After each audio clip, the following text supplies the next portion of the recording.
I know she's in the spirit.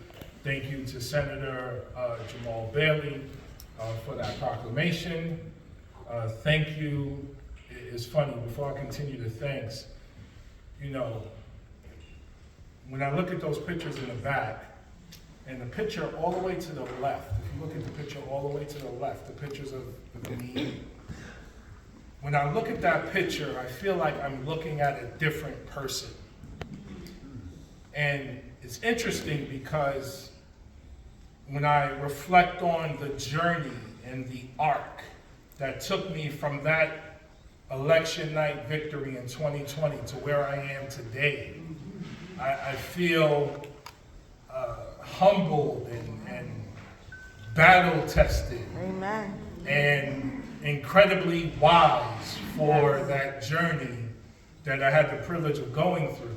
Amen. And just to make a little joke, you know, because, you know, when you get into politics, especially the House of Representatives, see, the House is an interesting place because you run for office every 2 years.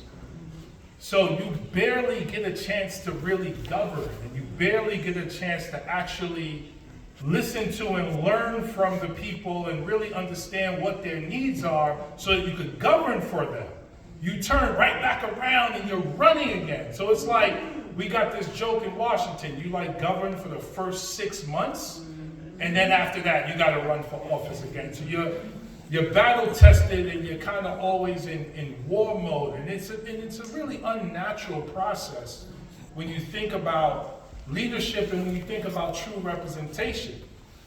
And so forgive me if I sometimes come across like I'm always in war mode or battle mode.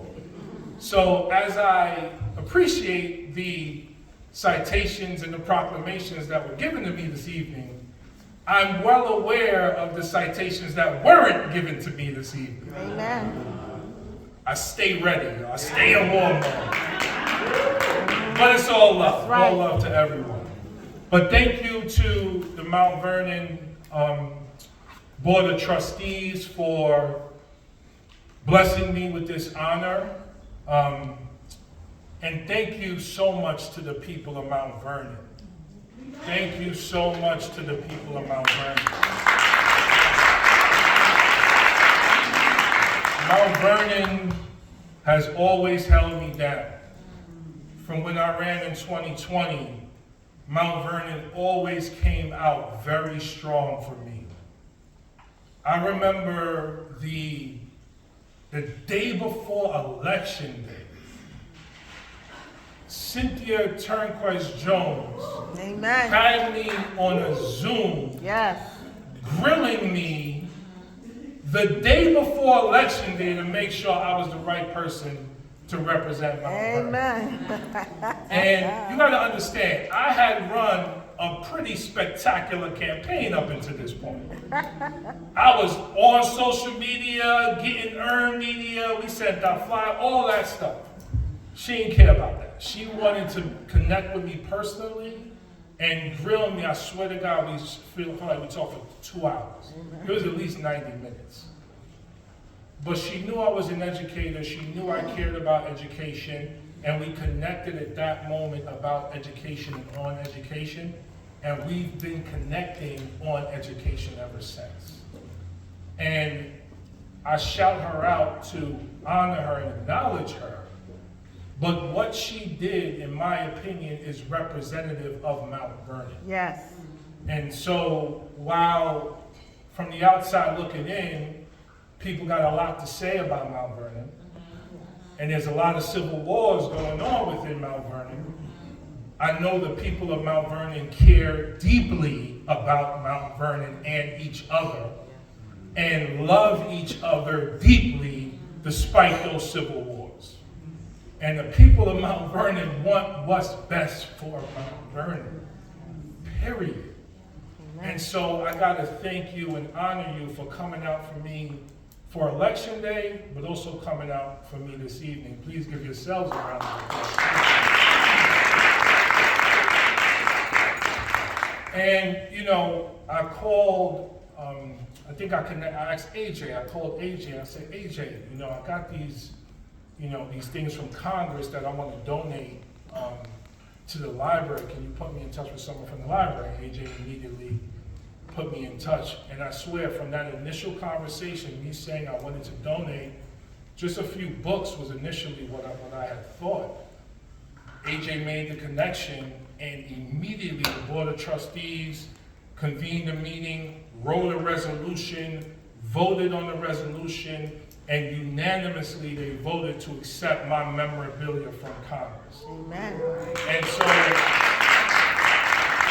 being someone who is in elected office, I understand that those things are not easy to do. Like, it's not easy to quickly convene and draw up a resolution and get unanimous consent on a resolution. So the fact that they did that just affirmed for me once again how much love Mount Vernon has for me and how much love I have right back. So thank you. As I was going through, the boxes to get the materials ready for this evening, I started to get really emotional because, Ed, who says when they're a kid they're gonna run for Congress one day, right? Like, this is not something I ever even considered or thought about. Like many young black men, I'm trying to go to the NFL, right? Like, I'm trying to go to the NFL, I'm trying to go to the league, right? And so that was the mission. Only 1 in a million athletes can go to the league, no matter how special you think you are. And so I was blessed, and God makes no mistakes. I was blessed after I graduated college to end up in education. And I say it like that because I went to school for business. I didn't go to school for education. But I didn't feel comfortable in a business setting. And someone said, you need to look at the Board of Education. And as soon as I got into education, I fell in love with education. I fell in love with teaching. I fell in love with kids. I fell in love with the environment. And it felt like a great place for me to be because when I was in school, I was a knucklehead. I used to get in trouble all the time. So those kids that are constantly in trouble, that are constantly not paying attention, and constantly not reaching their full potential, I was blessed to know how to connect with those kids because I was one of those kids. Amen. And so, fell in love with education, did education for 20 years. And I just got tired of being a part of a system, not just the education system, but a society that continued to have low expectations for our kids. And you realize very quickly that it's designed to have low expectations for your kids. You're right. You're absolutely right. And so when you design a community based on dilapidated and decrepit housing and resources, without parks or museums, or access to community centers, for example. You design a community this way. You flood the community not with jobs, but with police. You build jails and not more libraries. And then when you go into the schools, you're learning about how your ancestors were traded for salt and pepper. And you begin to believe that your history started in slavery. Like, that is the beginning. God made you to be that. That is what curriculum design is doing to our kids. And when I was an educator, when I would bring this conversation to elected officials, they didn't seem to have the bandwidth or the sense of urgency that I knew was required to do something about this. And so for me, I'm like, damn, we have the literature is out there. Carter G. Woodson was referenced earlier. If you haven't read The Miseducation of the Negro, please read this book. There's a line in the book, and I'm probably going to mess the line up, but I want to paraphrase. He says, when you train a Negro to believe he is inferior, you don't have to tell him to go to the back door. He will do it willingly. And so it was my diving into literature and becoming obsessed with literature and reading everything I could get my hands on that led me to the point of, I gotta open my own school, which I was able to do and run as a principal for 10 years.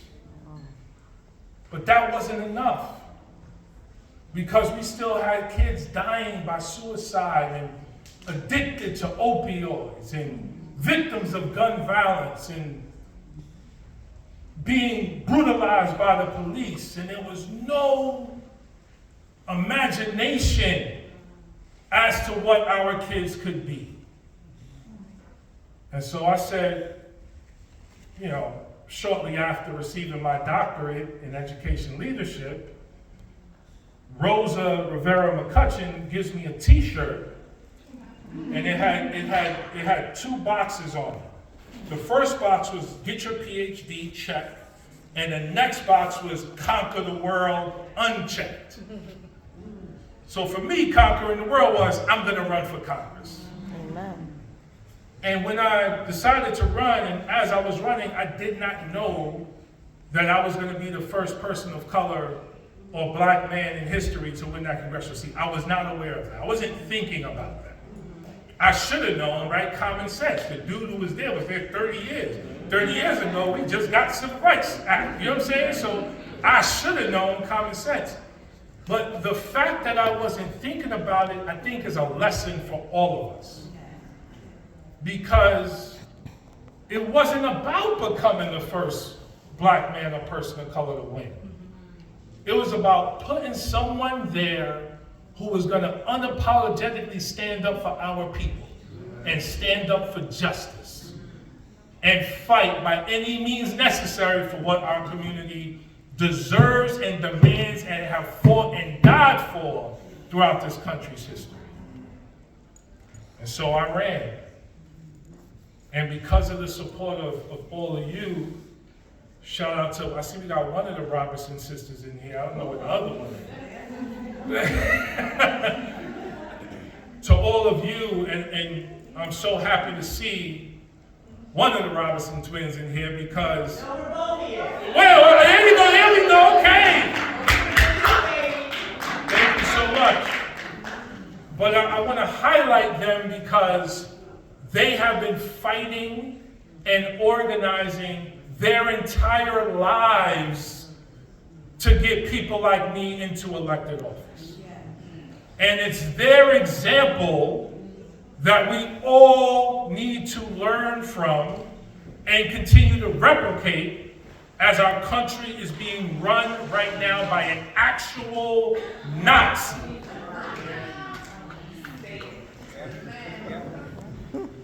I want to be very clear. I'm sorry if I'm talking too long, but you gave me the mic. It's your fault. Elon Musk's grandparents were members of the Nazi Party.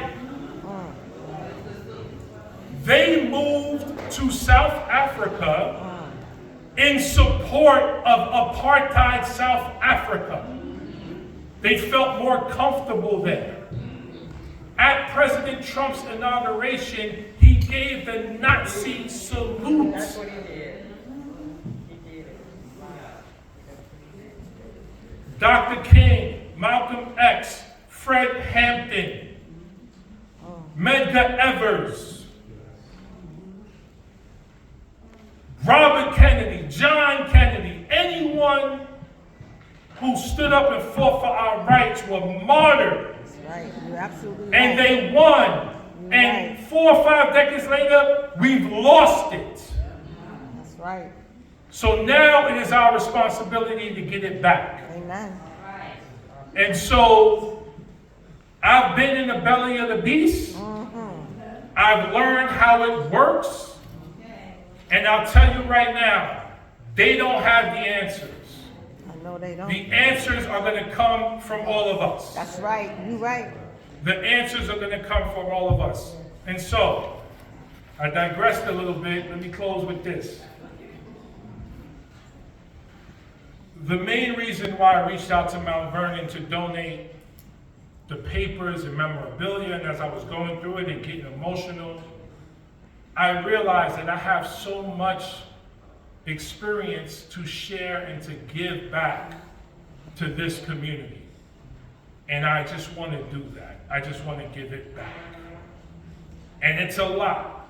And my hope is, and this is to the Board of Trustees, the educators in the room, if you're a school board member or an educator or what have you, once the Bowman congressional area is up, please bring your kids here. That is the number one thing on my mind. Bring your students here, bring your kids here so they can learn about my story. And the biggest takeaway is my story in many ways is just like their story. That's right. You're right. I grew up with a single mom. I'm a victim of abuse. I have family members who struggled with addiction. I was a victim of police brutality. I've gone through the system many times of being behind bars. I know what it feels like to be animalized. And thank God for Pauline Bowman, my mother. Yes. And the reason why February 14th is such a critical day for me is because that's the day I lost her. And that's the day me and my sisters lost her. My Lord. February 14th, 2021, the COVID. What I'm thankful for is that she got to see me run for office. Amen. She got to see me win a historic election. She got to see me on her favorite CNN shows and MSNBC shows. And I got to just go hang out with her and talk to her about how crazy Congress was. That's what I hold on to, will always hold on to. Yes. COVID took millions of lives, That's right. as we know. Right. And so if this addition to the library can inspire a love of learning and inspire a love of literacy and inspire the schools in this city to bring more kids to the library, to just peruse and explore and learn and read. We have to.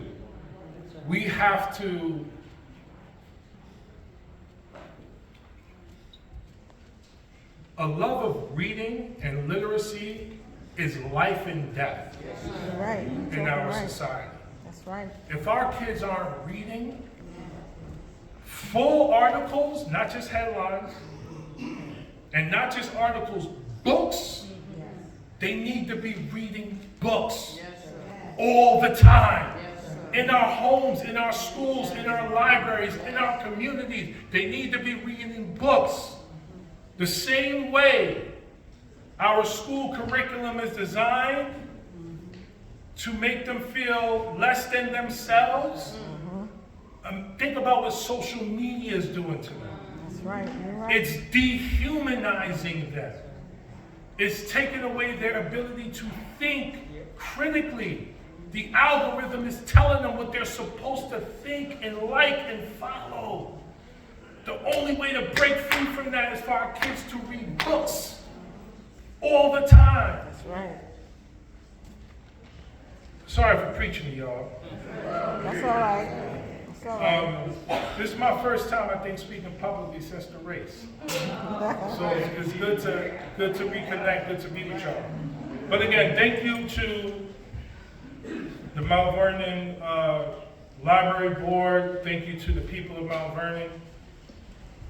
God willing, we all will continue to have our health because we got a lot more work to do, y'all. That's right. You're right. We got a lot more work to do. Like, God makes no mistakes. Losing that race for me put me exactly where I needed to be. Right. And I need to be here, in New York, in Mount Vernon, in the Bronx, in Yonkers, doing the work. Amen. And Ed and I already talked about this a little bit. So, like, things are about to get popping. Stay tuned. So, do not lose faith. Do not lose hope. Do not. It's hard. You turn on the news for 5 seconds. It's crazy. You're right. Crazy. You're talking right. But don't stay down. You're gonna get down, but don't stay down. Right. Because I promise you, and I'm really gonna close with this for real. Where's my phone? You got my phone over there? I got it. Got it? Hold on. Just one last thing. You probably saw a young man come up to me at the beginning of the ceremony. That young man just came in again. His name is Jason. So, don't cover yourself, Jason. Come up here, Jason. Jason, come up here. So, see what I'm saying? See what I'm saying? So, Oh, Jason. what do you say? Okay. They also, I won't say that. So, I see Jason in the back. I say hello to him. It's the first time we meet him. I asked him what school he go to because he looked young. He said he's done with school. I was like, what you doing now? Wow. He says, I'm a game designer. I make games. So I'm like, okay, cool. Tell me a little bit about it. So he tells me about the game he's making. I'm like, all right, let me get your number. Let's exchange numbers and I'll follow up with you and we'll see if we could, do something. Because I got a little bit of a network. I got a good network, right? And so, stand up. And so,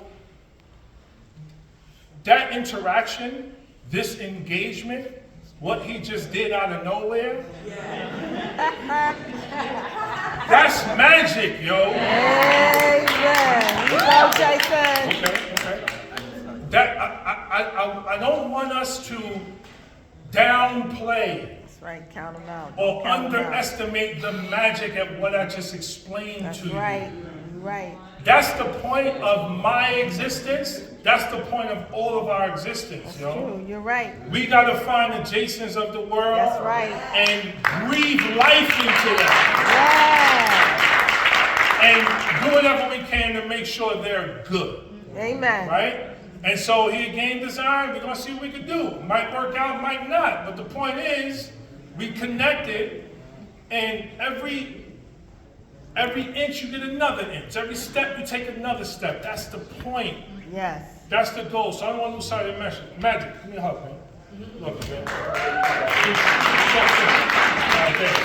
All right, anyway, love y'all. Have a good night. I know we got some other stuff. Make sure you eat the food, have a couple drinks. Love y'all. Let's change the world. Thank you.